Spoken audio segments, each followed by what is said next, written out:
An Australian medium commentator, vlogger and retired teacher, has been living in South China's Guangdong for 18 years.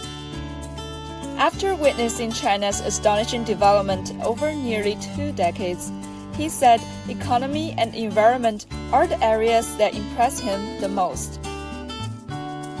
The economy has really lifted in terms of what people have.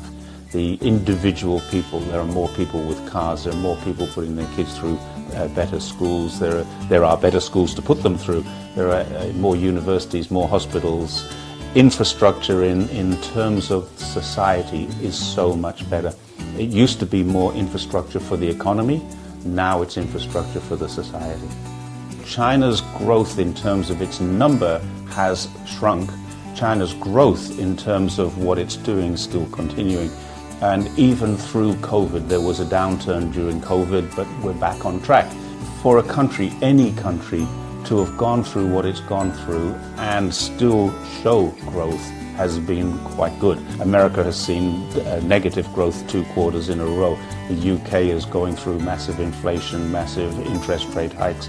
Australia is going through the same things. And the big thing I would suggest is probably the environment. The biggest change that you would notice. I came here in October 2004 and this was heavily polluted. It's all gone. All the pollution is gone. Almost every bus, taxi, public transportation is now electric vehicles. There's nuclear power stations. And really all of this Greater Bay Area is now clean. So clean that I saw the other day there was a leopard. That's in the middle of one of the biggest cities in the world. Leopards.